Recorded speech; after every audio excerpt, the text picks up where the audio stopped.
Та бүхэн сайн байцгаана уу? Нэгэн өсөх судрынхаа тайлбарын 2 дугаар хэсгийг та бүхэнд танилцуулж байна. За ингээд А өсөхт энэ тарныг одоо 3 янзаар унших аргыг би та бүхэнд зааж өгнө. За хамгийн түрүүнд А гэдэг энэ тарныг 21 удаа. Тэгтээ нэг амьсгал. Зөвхөн нэг амьсгал аваад гаргахын хооронд 21 удаа унших юм. За энэ бол одоо нэгдүгээрх нь. За тэгтээ эхлээд би яагаад ингэж байгааг та бүхэнд одоо тайлбарлаж өгье. Энэ бол одоо бидний сэтгэлийг тогтоох зорилготой. За ингээ сэтгэл тогтоох төдий биш, таны сэтгэлийг цэлмэх, илүү тунгалаг болгож, илүү ариун болгох зорилготой маа. За таны сэтгэл ариуцах тусам энэ ертөнцтэй, энэ оршихуйтай таны барилдлага улам илүү ариусч байх болно. За хоёр дахь удаад нь бид А гэсэн энэ тарныг мөн уншина. Тэгтээ нэг л удаа маш уртаар дуудаж уншина гэсэн үг. Нэг л удаа. Тэгэд энэ нь эхлээд маш чанга, эхлээд нэлээд чанга гэж эхлээд тэгээд цааш үргэлжлэх тусмаа айжуухнаар намсаар арилж алгуулна. Тэгээд ингээд удаан үргэлжлэхээр сүүлдээ эн чинь сонсогдохоо болсон ч гэсэн таны амьсгалтай бас л явж л байгаа. Гэл явж л байна. Үйл ялагдах амьсгал чинь ингээд дуустал явж л байна. За тэр үед хажуучин байж байгаа хинч таны хэлж байгааг сонсохгүй, та өөрөө ч тэрийгээ сонсохгүй. Тэгсэн хэрнээ таны амьсгалтай цуг энэ тарин явж л байна. Тэгсээр байгаад арилж алгуултал нь энэ одоо хэлсээр байна гэсэн үг. Тэгэхээр үндсэндээ эхлээд чимээ байснаа тэр чин дараа нь яванда чимээ биш амьсгал болж хувирна. Тэгээд амьсгал нь ингэж багасаар байгаа сүлдээ нэг их юм үлдэхгүй болж дуусна. За энэ мөн бидний сэтгэлийг илүү цэвэр тунгалаг болгох тийм арга байдаг байна. За 3 дахь удаад нь таны сэтгэл их догдолсон үе, их ууралсан үе, тийм сэтгэлийн тэнцвэрээ алдсан тийм үеүүдэд А гэсэн энэ тарныг унших нь танд маш тустай байдаг. За тийм үед одоо ингээд маш их догдолцсон, ууралцсан эсвэл байж байгаа үед та одоо энийг уншия гэж таны санаанд орох уугүй юу, тэрийг би хэлж мэдэхгүй байна. Тэгтээ тэр үед энэ тарныг унших, дуугийг гаргах, дуугийг сонсох эсвэл одоо цаад утгыг нь энэ юуг илэрхийлсэн, юуг төлөөлсөн тарин билээ гэдгийг эргэн бодох нь маш тустай байдаг байна. Тэгэхээр А гэсэн энэ тарныг бид 3 талаар ашигладаг. Нэг нь бол дүүрсэн, нөгөөх нь авайн, гурав дахь нь утга нь. За тэгээд энэний чи утга нь юу вүлээ гэж санахаар эс төрсөн гэсэн утгатай. Эс төрсөн гэж юу хэлж байгаа юм бэ гэх юм бол энэ бол ямар ч хоёргүй барилдлага. Хоёргүй барилдлага, нэг юм нэгдмэл барилдлага гэж юу хэлж байгаа юм бэ гэд бодохоор огторгүй. Яагаад огторгүй гэж гэх юм бол ямар ч чангаралт, хөвчрөл, зууралт байхгүй. Өвдөлт байхгүй. Зовлон байхгүй. Тэгэхээр 3 төрлийн бясалгал байж болж байгааг та бүхэн анзаарч байгаа биз? Бид одоо энэ тарны авайн дээр төвлөрч бясалгаж болно. Бид дүрслэл үүсгэж бясалгаж болно. Мөн утгыг нь бясалгаж бас болох нэ. За ийм 3 бясалгалыг би та бүхэн зааж өгнө. За тэгэхээр эхлээд бид одоо нэг амьсгаагаар 21 удаа А тарныг уншдаг тэр дасгалыг хийж үзье. Үүний тулд бид одоо бясалгалын судлаар суун, нуруу ихц, мөр чөлөөтэй. Тэгтээ гараа зүгээр алгаар нь өвдгөн дээрээ тавьсан байдалтай. Ингэж суувал их зохимжтой. За тэгээд ингэж завилж сууж чадахгүй бол та өөрт тохиромжтой байдлаар сууна.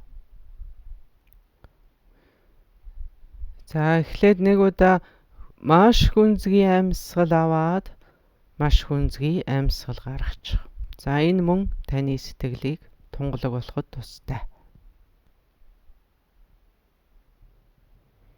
За одоо гүнзгий амьсгал авж агаад тэгээд А гэсэн энэ тарныг 21 удаа уншина болж өгвөл. Дахиж амьсгаа авахгүйгээр нэг амьсгаагаар 21 удаа бид уншина.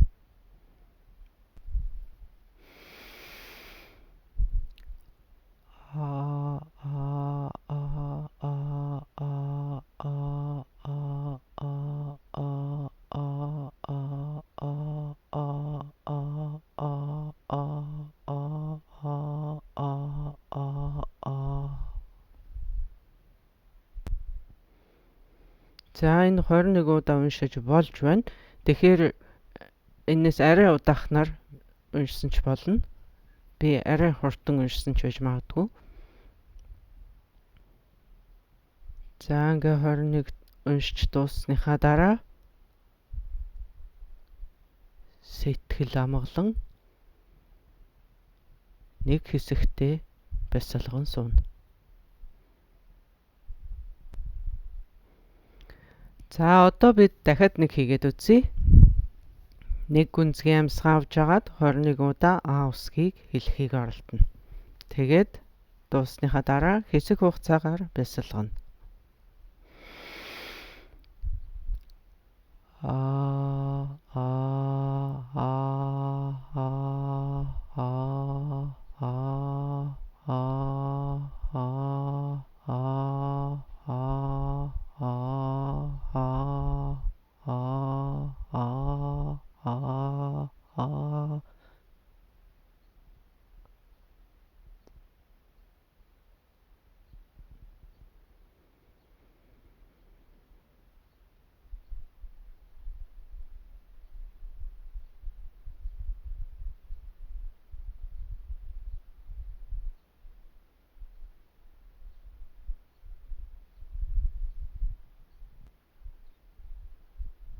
За энэ удаад 8 удаа уншаад амьсгал аваад А тарныг уншаад амьсгалаа дуустал унших юм.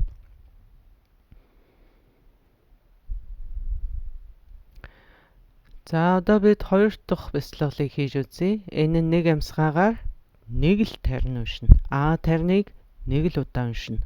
Тэгвэл та бүхэн санаж байгаа бол эхлээд чанговтор дуутай байжгаад дуунд сулрах ёстой.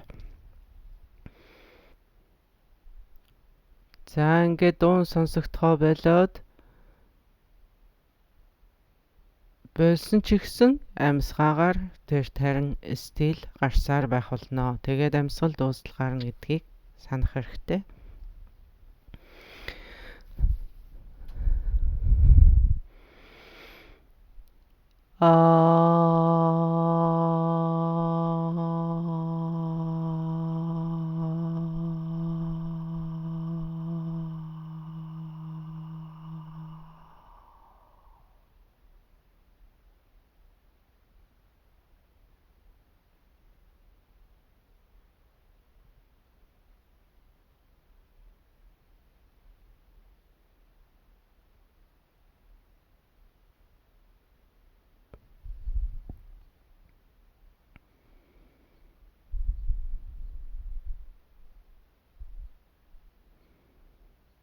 За дахиад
За ингээд төгсгөлд нь чив чимээгүй байдалд нэг хэсэгтээ төвлөрөн бясалгана.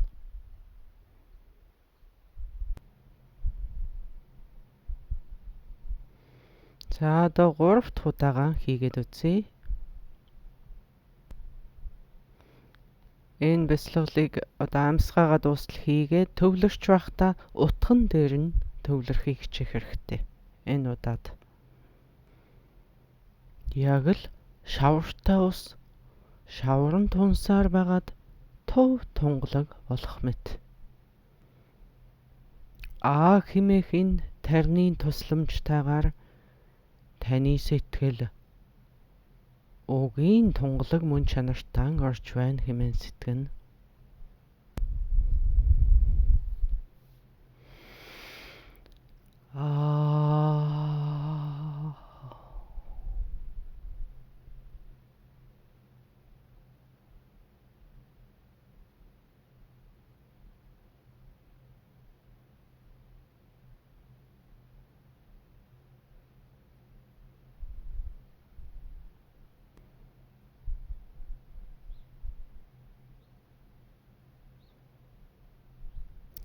За дахиад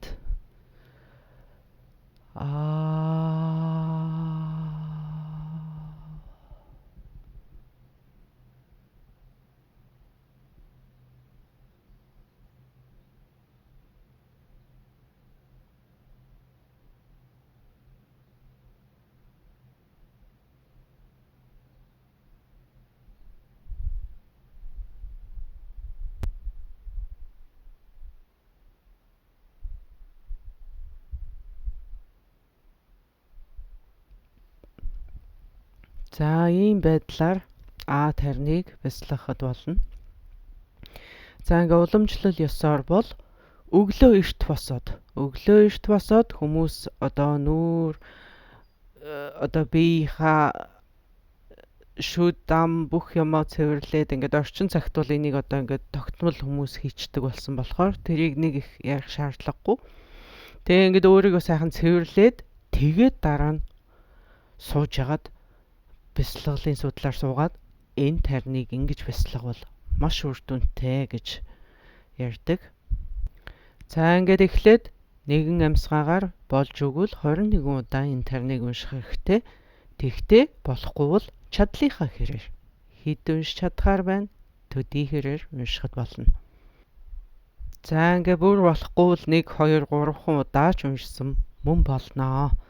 За ингээ 2 дахь бясалгал нь та нэг амьсгаагаар нэг тарныг уншаад тарныг 1 удаа уншаад амьсгаагаа дуустал үргэлжлүүлнэ гэсэн үг. Тэгээд дуусныхан дараа ч гэсэн үргэлжлүүлээ цаашаа бясалгах хэрэгтэй. 3 дахь удаагийн бясалгал дээр бид утган дээр нь төвлөрнө. Голчлон. Та одоо ингээд амаараа уушгаараа юу гэдгийг амьсгалаараа ингээд энэ тарныг хилээд дууссаны дараа ч гэсэн сэтгэлдээ үргэлжлүүлэн хэлсээр байна гэсэн үг. Сэтгэлдээ үргэлжлүүлэн төвлөрсөөр байх. За ингээд сэтгэлдээ төвлөрөөд утхан дээр нь төвлөрөөд сэтгэлийнхаа мөн чанарт төвлөрөөд орших юм бол энэ чинь л А гэсэн энэ тарин юм байна. Бидний сэтгэлийн мөн чанар энэ. Энд төвлөрөөд чадлынхаа хэрээр удаан бясалгаж болно. За ингээд нэг хэсэг төвлөрөөд байж итэл чинь таны сэтгэл төвлөрлөө алдаад эхлэн штэ. Бодол орж ирээд ч юм уу янз янзаар ингээд үүсээд эхлэхийн үед та дахиад унших нь штэ. Дахиад гэд уншаад дахиад төвлөрнө. Дахиад эхнээс нь төвлөрнө. За ингээд эхлэн сурагчдын хувьд заавал нэг маш удаан хийх гээд оролдоод байсны хэрэггүй богинохон байж болно. Тэгээд богинохон ч гэсэн дахин давтах нь шүү дээ. Ингээд ахаар чинь та одоо цагтаа байгаад ахад тустай. Тэгээ урт богино ямар байх нь хамаагүй чанартай. Таны төвлөрөл чанартай байх ёстой. Яагаад гэвэл эхлэн сурагчдын хувьд эхлээд шууд энийг ингэж удаан байрах нь тийм их зөв зүйл биш. тийм их эрүүл мэндэд ч ашигтай зүйл биш. За тэгээ зогсохгүй таны сэдэлт ч гэсэн тийм тустай байж чадахгүй. Харин түүнийхээ оронд та энэ дадлагыг, энэ бяцлаглыг давтан хийсээр байгаад бяцлаглынхаа дүнд, таны бяцлаглын үр дүнд таны амьсгал удаан барьж чаддаг болоод байх юм бол тэр бол маш сайн. Тэрнээс биш зүгээр эхэлж явахдаа аль болох удаан барих тийм шунлын сэдэлтэйгээр ингэж удаан барих нь тийм их айхтар сайн зүйл биш юм аа. Харин та бяцлаглаараа үнэхээр амьсгалаа удаан барьж чаддаг болчих юм бол тэрүүн шиг сайн зүйл байхгүй. За тэр цагт та амьсгалаа ёстой хүсхийн хэрээр удаан барьж болно. Сурцсныхаа дараа гэсэн үг. Тэрнээс биш амьсгалыг хүчээр битгий удаан барь. Хизээч энд хүч хэрглэж болохгүй гэж ойлгох хэрэгтэй. Тэгэхээр та бүхэн ойлгосон байх, амьсгалыг хүчээр удаан барихгүй эн чинь зүй зогсоороо, жам ёсоороо цаанаасаа ингээд удаан амьсгалаа барьж ямар ч хүч хэрглэхгүй шамдалгүйгээр барьж чаддаг болчих юм бол удаан барьж болно гэдэг шүү дээ. За ингээд жам ёсоороо амьсгал уртсаад ирнэ гэдэг чинь танд ямар ч таны шамдал багасаад байна гэсэн үг. За энэ бол ингээд таны энэ хүмүүстэй ямар харьцаатай байна? Тэр хүмүүсийн та болон бусад хүмүүсийн хоорондын тэр барилдлагатай их адилхан шүү дээ. Та харьцаагаа удаан хадгалъя гэж бодох юм бол аль болох хүч хэрэглэхгүй байх хэрэгтэй. Ямар ч харилцааг та хүчээр барина гэх юм бол тэр бол тийм их амжилттай болдоггүй. Тэгэхээр айхтар хүчлэн зүтгээд байх нь бусадтай харилцаагаа удаанаар хадгалах тэр зөв арга биш байх нь шүү дээ. Хар аясаараа эн чинь ингээд барилдлагчин батчаад ингээд урт удаан хугацаанд хамтдаа байвал хар аясаараа болоод болох нэг өөр, тэрийг хүчээр болгох гэж үзэх нэг өөр юм аа. За тэгэхээр бид энэ бяцлаглаа эхлээд бол богинохон тэгээд давтан хийх хэрэгтэй байдаг байна. Энэнд ч таны эго дуртай байх албагүй шүү дээ. Таны эго чинь би энэс удаан барьж чадна штэ гэл тэгжил байг. Тэрийг бүү тоо. Таны эго бол ёстой чадхаасаа илүү гамлна штэ. Тийм учраас тэрийг тоохгүйгээр өөрийнхөө чадахын хэмжээгээр тэгээд богинохон чанартай хийхийг хичээх хэрэгтэй. За ингээд богинохон хугацаагаар давтан бяцлагсны хүчээр таны энэ бяцлал үнэхэрийн амьсгалаа маш урт сайн барьж чаддаг тийм хэмжээнд хүрч очих болно. Хосуудын хувьд ч гэсэн мөн адилхан. Богино хугацаагаар хэдийгээр та бүхэн нэг гэрт 24/7-оор цуг байж илаа ч гэсэн богино хугацаагаар чанартай дахин ингэж уулзж яах нь та бүхний энэ барилдлага урт удаан үргэлжлэхэд тустай байдаг байх юм. Жишээлбэл та юу гэмдэ гараасаа барилцаад гадуур нэг 30 минут гараад алхахыг л та. 30 минут гэртээ алхахад л эн чинь маш чанартай, маш сайхан уулзалт болоод өнгөрнө шүү дээ. Тийм биз? Тэгээд ийм богинохон хугацаагаар эн чинь олон дахин давтагдахаар та хоёрын харилцаа маш бат бөх урт удаан үргэлжлэх бололцоотой болдог байна. За тэгэхээр богинохон хугацаагаар олон дахин давтана гэдгийг та бүхэн анзаарсан байх. Зүгээр анх уучрал шууд ингээл маш урт удаан хугацаагаар хамтдаа амьдардаг хүн байдаг байж магадгүй. За энэ бол бүр ёстой урдын барилдлага юу байдгийг тийм барилдлагаар л тэгдэг байж магадгүй. Маш хүчтэй үеийн барилдлагатай хүмүүс учирсан байж болно шүү дээ. Тийм тохиол бас байж болно. Тэгвэл энэ бол Евро улсын тохиолдол байхгүй. Үргэлж байдаг нийтлэг тохиолдол гэсэн үг биш. За тийм байдлаар богино Хугацаагаар чамаагүй бясалгалаад автан хийх нь таны амьсгалыг уртасгах, урт удаан хугацаанд бясалган сууж чадах тийм хэмжээнд таныг хүргэдэг байна. За өөр нэг жишээ авах юм бол одоо ингээд гүйлтийн хүмүүс, гүйдэг хүмүүс биш үү? Жишээлбэл эхлээд шууд 10 км гүйчихье гэж бодъё.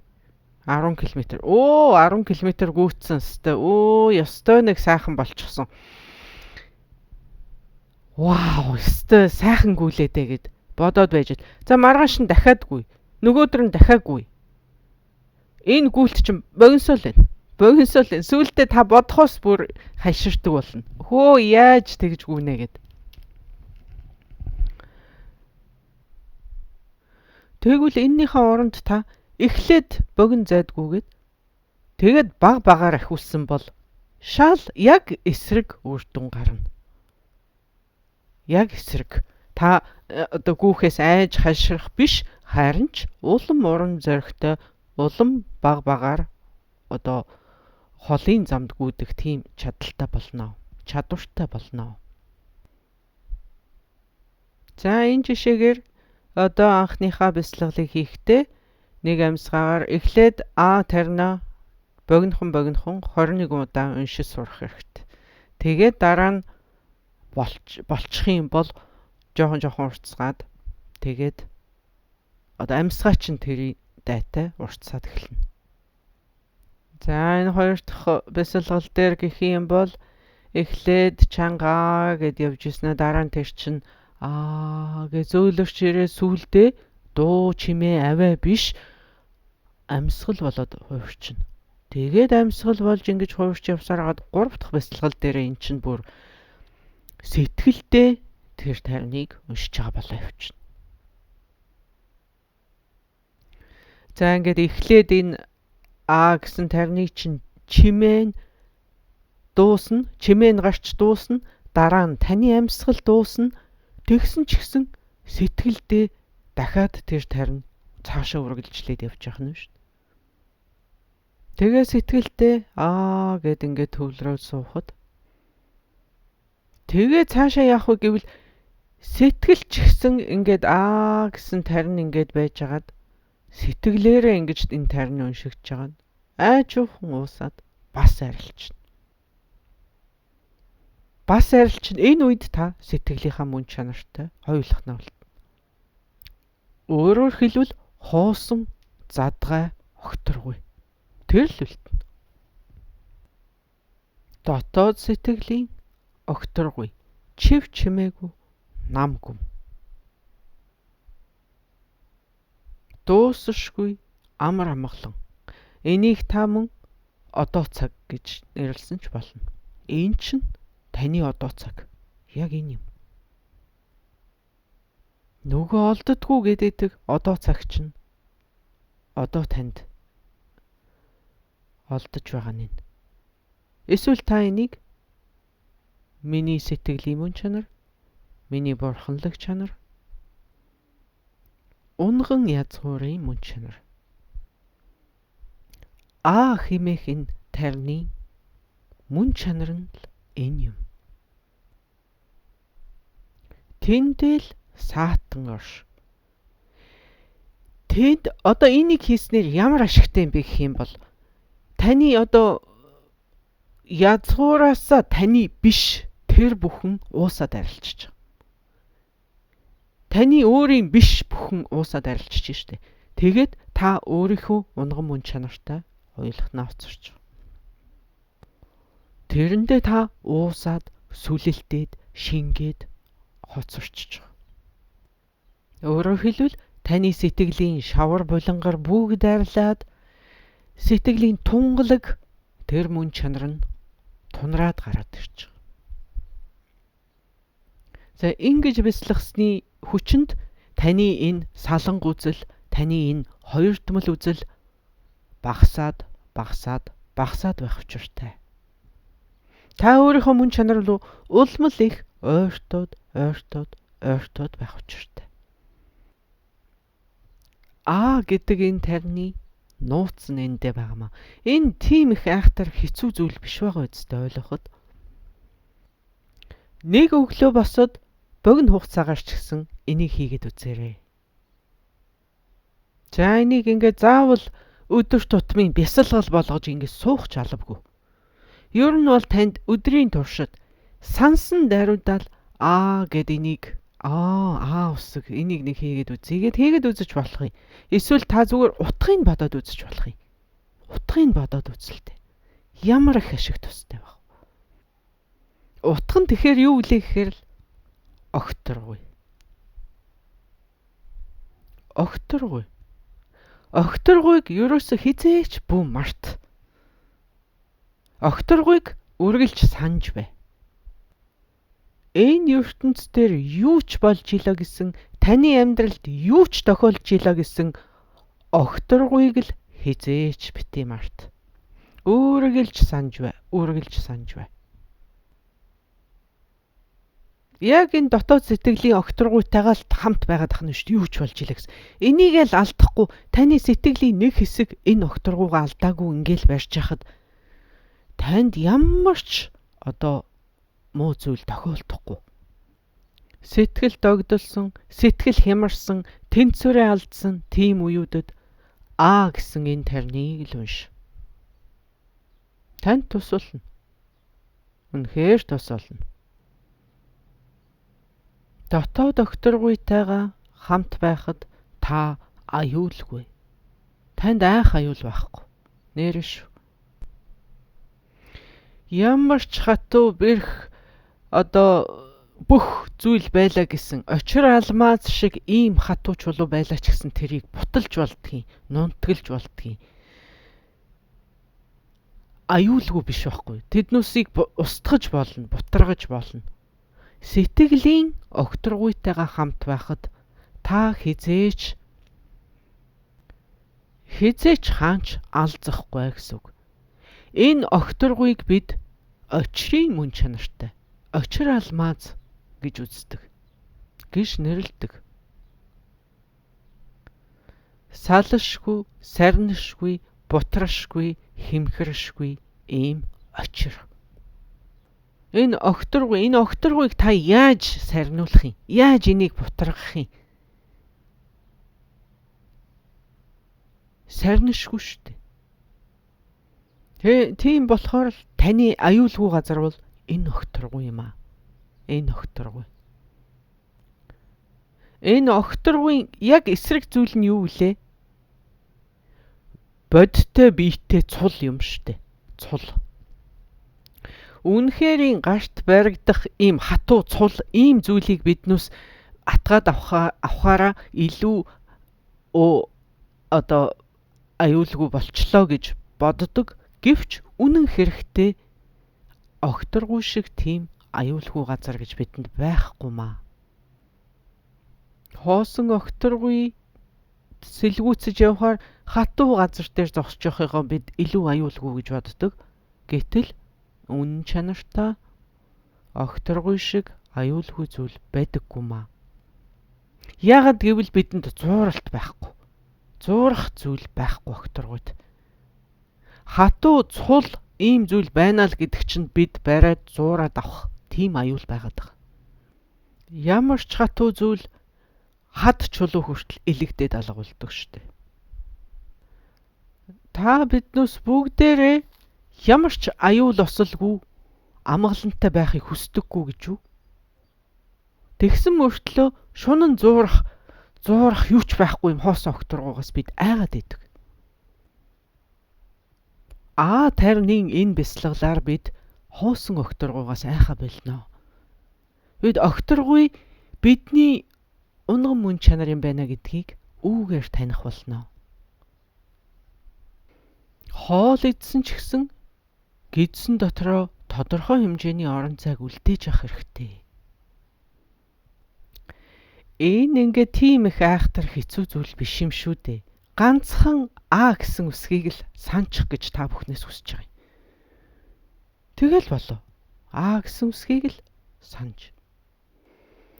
За тэгээ буддизмын хувьд, ялангуяа төвдийн буддизмын хувьд сул тал нь юу юм бэ гэх юм бол хэтэрхий их хэмжээний хувьд хэтэрхий их Тэгэхээр тэрэн дотор хүмүүс төөрөх аюултай байд юм а гэдэг шүү дээ.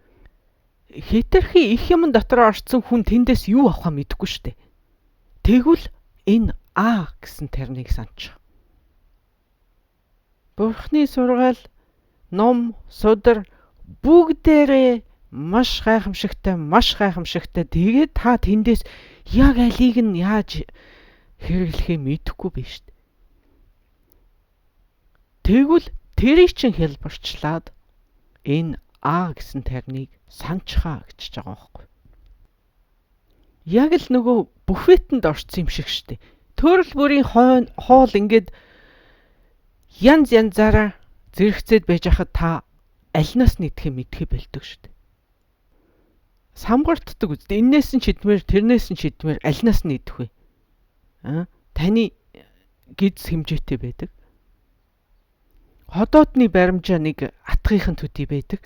Тэгээд тэр ч гоё харагдаад, энэ ч гоё харагдаад, энэ ч сонир санагдаад, тэр ч сонир санагдаад. Тийм л байдаг үстэй. Тэ энэс ч амсаад, тэрнээс ч амсаад амсахын төдий дуусчин сүүлдээ яг юу идчихвэ?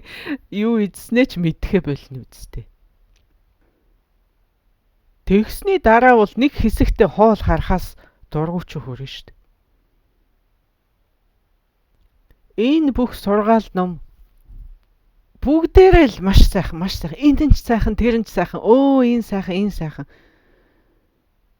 Тэгэхээр чи бид одоо энэ номыг сонсохоос дургуй хүрэх тийм байдалд орж болохгүй шүү дээ. Тэр хин ч одоо тийм байдалд орохгүй.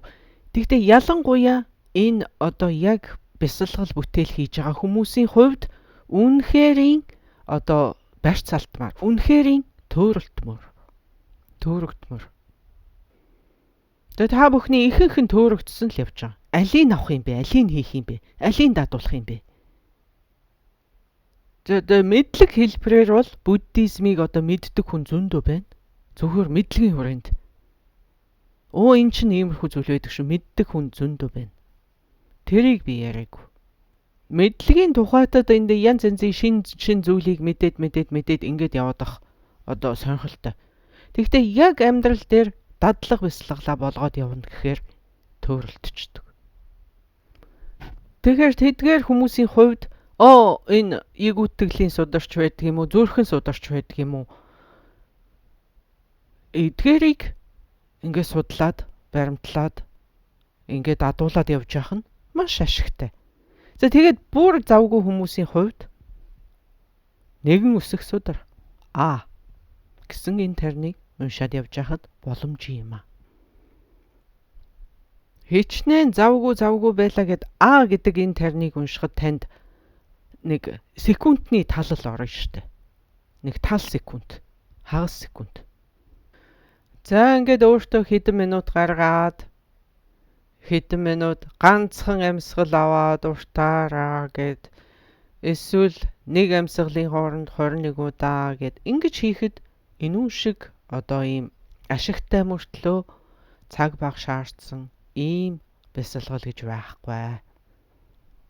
За ингээд одоо гэд ийм одоо буддизмын дөөрийг буддизмын дөөр гэж нэрлсэн ч та болно. Дөөрийн дуулж гинэ гэж бодоод гэсэн термийг уншсан ч болно. Та нар дөөр үзчихсэн бол тэнд гэж зөндөө хэлдэг дээ. Та бүхэн санаж байгаа үсттэй. Гэсэн аялгауг тэнд одоо бид сонсохоор нэг болсон шүү дээ. Тэрийг ийм утга төгөлдөр байдлаар хийж яагаад болохгүй гэж. За тэгээд гэдэг энэ термийг бид хоолоогоороо хэлээд, амьсгалаараа хэлээд, сэтгэлдээ ч мөн хэлээд ингэж байх нь бидэнд одоо маш их ашигтай маа. Маш тустай бясалгал болно.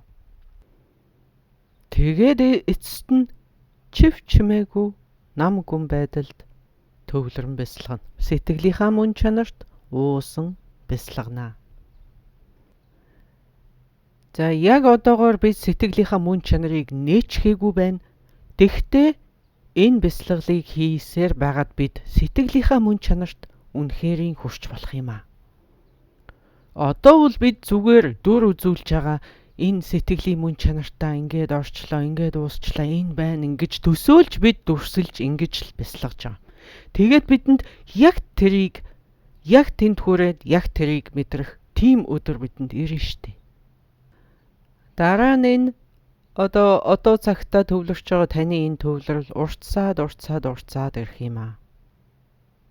Тэгээд энэ 21 секунд 21 минут болно. Хэр их уртсахыг би хэлж мэдэхгүй. Энэ бяцлаглыг хийсний дараа та яг нэг сайхан унтаад сэрж байгаа мэт болно. Нэг сайхан хүн амарч унтахад нэг сайхан болдог доо. Тэр бол яг бидний энэ бяцлаглын үе. Тэгээд сэрж байгаа маань бяцлаглын дараах үетэй яг адилхан. Энэхүү А гэсэн энэ тарины хүчээр би өөрийнхөө сэтгэлийн хамгийн гүн рүү ороод тэндээ саатан оршоод тэгж байжгаад бяцлаглаасаа гарах нь яг л сайхан нойрсоод сэрэх мэт болдгийм аа.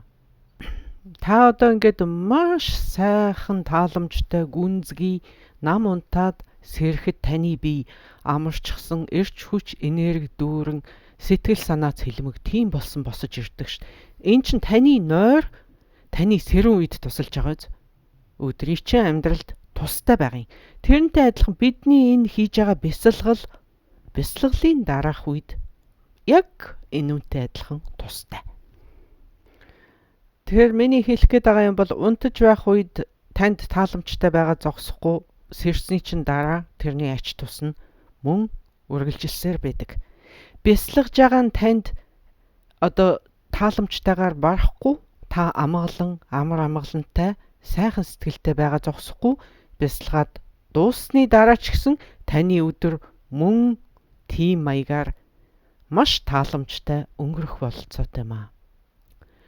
Тийм биз дээ. Ингээ сайхан унтаас ирсний дараа та маш хөвгөлтэй ийм шок хошин юм ярьсан, ийм хөдөлгөөн чин хөнгөн шингэн бараг бүжиглэхэд бэлэн ийм байдалтай болчихсон босдог үсттэй. Таны ажилч өөр бүтээлтэй. Яг л тэр юм. Хамаг биеинд хөвчөрч чангараад стресстсэн биш, биднээс илүү ийм кул байдалтай болцсон босдог үсттэй.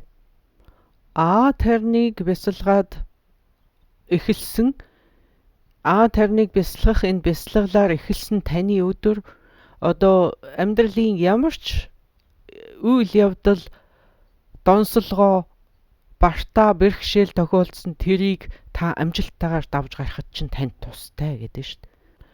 Амьдрал үргэлж бидний санснаар болдоггүй тэр өдөр ямар асуудал гарч ирэхийг бид хэлж мэдэхгүй. Тэгтэл тэрийг яаж амжилттай давж гарах вэ гэдгээ бид мэдчихэж шүү дээ.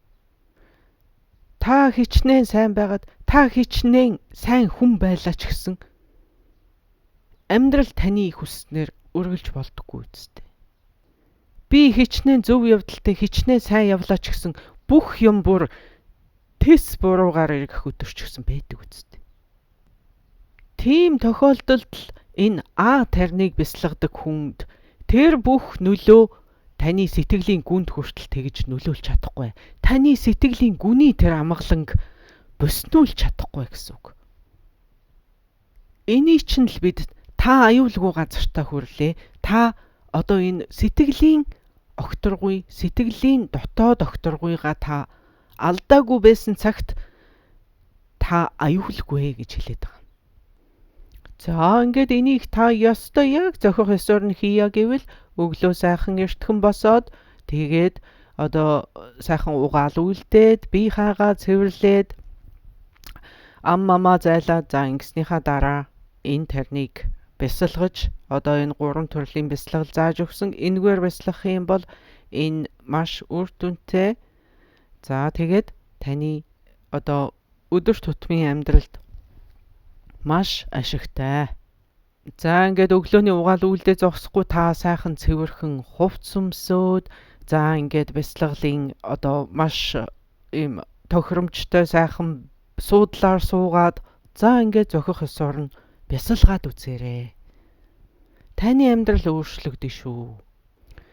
За ингээд заасан ёсоор тарныг бяцлахынхаа өмнө 2-3 удаа гүнзгий амьсгал аваад гаргачвал мөн таны сэтгэл тогтоход нэлээд тустай.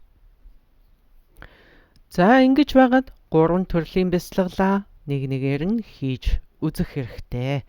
Эхний удаа нэг амьсгалаар 21 удаа энэ тариныг дуудана. Дараачийн бясалгал нь энэ тариныг нэг амьсгаагаар нэг удаа маш уртаар дуудаж уншина.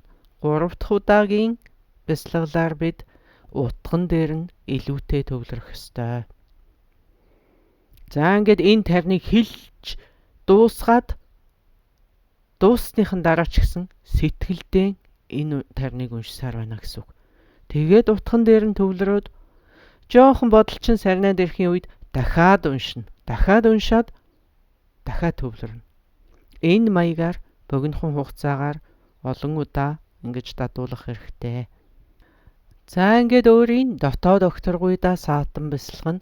Энэ өөрийн дотоод сэтгэлийн огторгуйг бид эс төрсөн унган мөн чанар гэж нэрлэдэг. Тарины цаад утга нь энэ юм аа. Тэрхүү сэтгэлийн дотоод огторгуйдаа саатан чадлынхаа хэрээр удаан саатахыг хичээх хэрэгтэй. Тэр бол бидний зорилго. За ингээд өөрийгөө хүчилж болохгүй гэдгийг санах хэрэгтэй. Энэ төвлөрөл дуусахад таны бясалгал дуусна. Тэгээд та өдөр тутмынхаа амьдралд орно.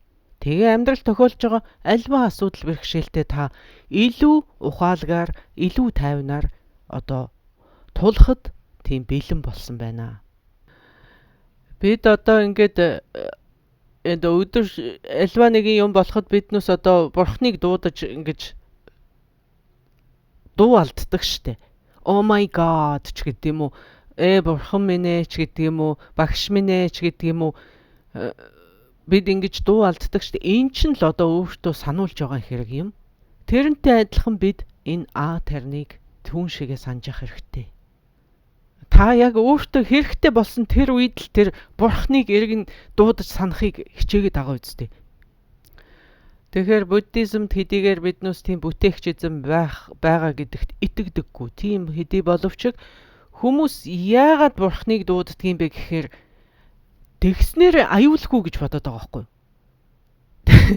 Намайг аврын шүү аюулгүй айх үедээ ч юм уу ингээд дандаа бурхныг дууддаг. Яагаад?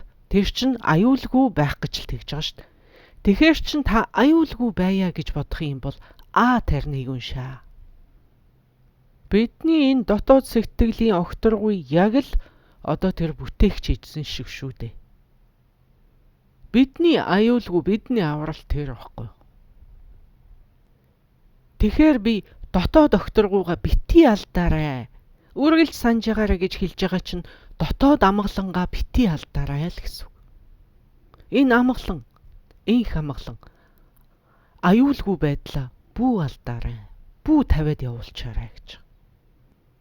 За тийм байж чадах юм бол юу ч таныг өвтгөж чадахгүй, юу ч таны амгалан тайван байдлыг алдагдуулж чадахгүй. Таны сэтгэлийг юу ч зовоож чадахгүй, донсолгож чадахгүй, хямруулж чадахгүй, стресстүүлж чадахгүй. За та ингээд үнэхээр өргөн уудам тэр их хязгааргүй огторгуйгаа олж чадаагүй байж болох юм. Тэгтээ жижигхэн ч гэсэн жоохон ч гэсэн тэр огторгуй нэг өнцгийг нь ч гэсэн нэг булангийн ч гэсэн олоод авахыг хичээх хэрэгтэй. Өчүүхэн төдий боловч гэсэн тэрийг мэдрээд авахыг хичээх хэрэгтэй.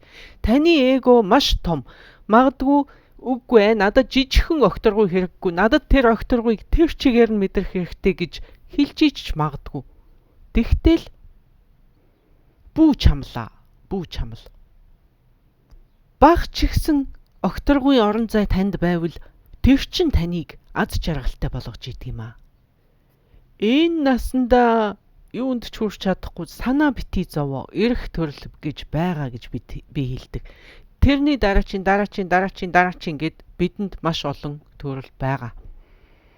Тэгэхээр санаа амгалан бэ. Амар бэ. Бүү яар. Бүү адаг. Зүгээр энэ төрлөө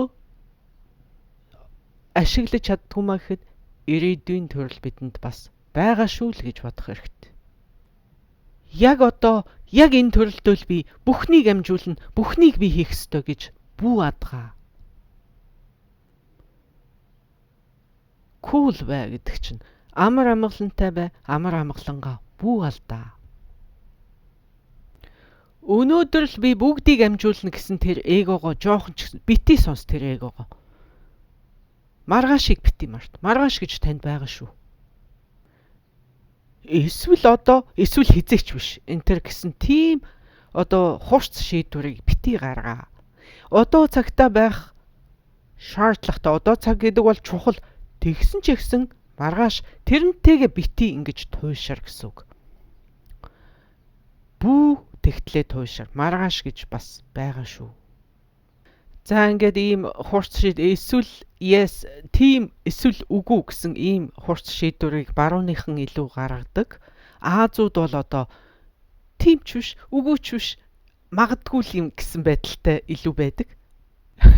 За тэгэхээр барууныхныг бодвол Аазууд илүү зууртын төлөвт байж байгаатай илүү адилхан гэж зөөрөлж болох юм. Тийм ч биш, үгүй ч биш гэхээр чи тэр чинь зууртын төлөвтэй төстэй болчихж байгаа үстэй тий. Тэгээ зууртын төлөв гэдэг маань төрөөчгүй байгаа, үхээчгүй байгаа тэр завсрын үе шүү дээ. Тэгвэл тэрнтэй харьцуулахад барууныхан бол тийм их айхтар зууртын төлөвт байхыг хүсэхгүй шүү дээ. Тэр чинь эсвэл yes, эсвэл no гэдэг. Тийм үгүй гэдгийг яг ингэж хатуу хурц шийдвэрийг гаргах гээд ингэж зүтгээд байгаа. За энэ бүхэн тоглоом шүү.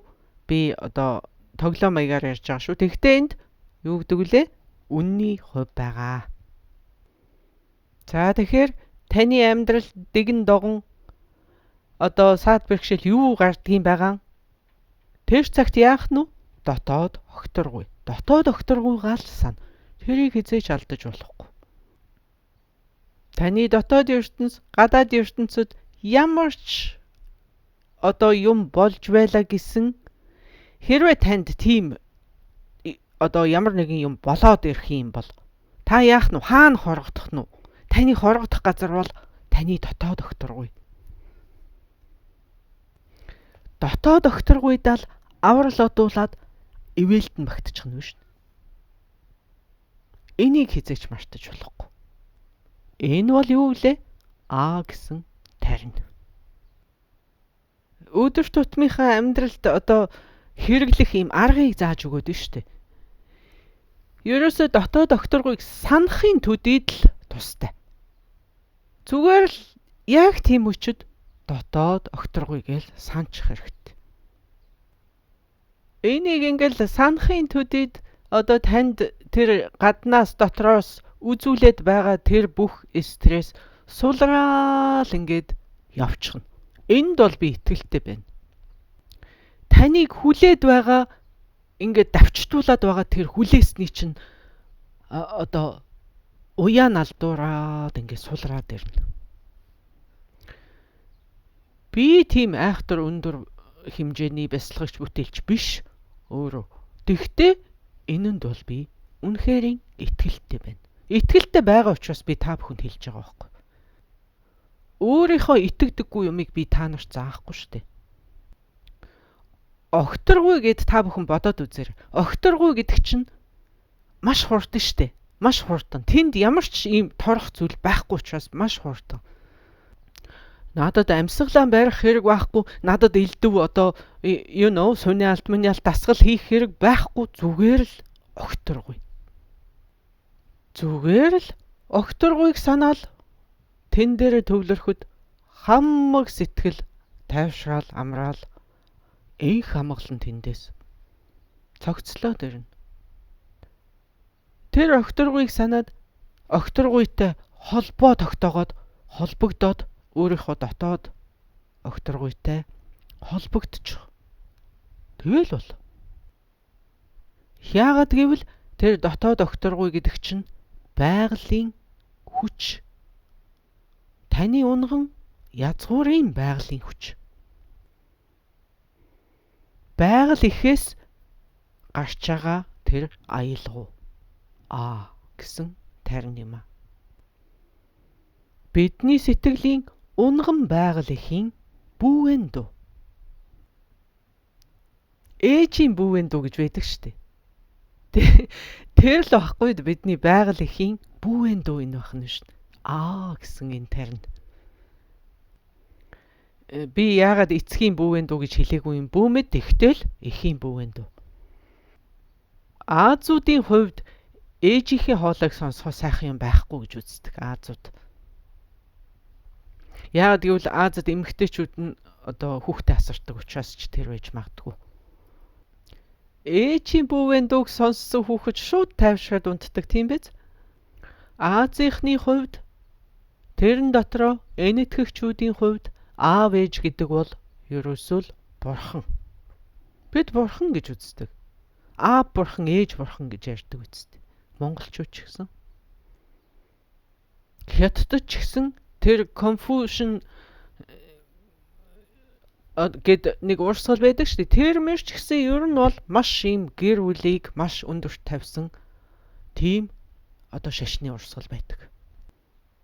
Тэгэхээр Европыг мэдгүй Азийнхны хувьд эцэг эх гэдэг бол маш чухал. Түүн дотроо эх хүн гэдгийг машд өндөр дээдлэн үздэг. Тийм соёлын уламжлалтай газар байдаг байна. Тэгэхээр бурхны сургаалт ч ихсэн эх судар, зүрхэн судар, байгаль эх гэж эхийг маш их онцлон ингэж үздэг бахнэ. Бурхан багшийн сургаалуудын хамгийн оргил болсон тэр хуусан чанарын бэлгийн чандад хүрэх судруудыг бид эх судар гэж нэрлэдэг шүү дээ. За тэгээ зогсохгүй эх болсон хамаг амьтан гэж бид ярьдаг. Эх болсон 6 зүйл хамаг амьтан. За гигэн гэрлийн эх гихчлэн. Тэгэхээр эхийг бол бид маш их хэрэгжилж байгаа биз? Маш их хэрэгэлдэг, маш их жишээнд авдаг, маш онцолж үздэг. Тэд миний л мэдхийн эцгийн судар гэж эцэг судар гэж би ерөөсөө сонсоогүй байдаггүй. За ингээд бид одоо А50-ыг уншснаар өөрийнхөө дотоодын огторгуйтайгаа холбогдож тэгж амар амгаланг амсах тийм болцоотой болдог. За тэгээд өшөө мөн таны амьдралд ямар нэгэн одоо үйл явдал тохиолдох юм бол та энэ А50-ыг унших нь ашигтай байдаг байна. За тэгээд хэцүү байдалд орох одоо яахаа мэдэхгүй тийм байдалд орох юм бол зүгээр нүдээ ханаад гүнзгий амьсгал авч жагаад гэсэн энэ тариныг уншаад үзээрэй. За ингээд таны хэр сайн бясалгал бүтээл хийдэг гэс шалтгаалаад ингэж дадуулах нь танд тустай байх болно. Таныг тайвшруулнаа. Хэр хурдан тайвшруулах уу, хэр удах уу гэдг нь танаас өөрөөс чинь шалтгаална гэсэн үг. Тэгэхээр буддизм гэдэг бол гэсэн тарины үсэг. Буддизм тэр чигээрээ энэ үсгэн дотор багтдаг юм аа. Гэсэн энэ үгээр энэ удаагийнхаа хичээлийг төгсгий. За ингээд бидэнд одоо нэг хичээл үлдсэн. Нэгэн үсэгт судрын 3 дахь хичээл дээр эргэн золгоё. Та бүхэнд баярлалаа.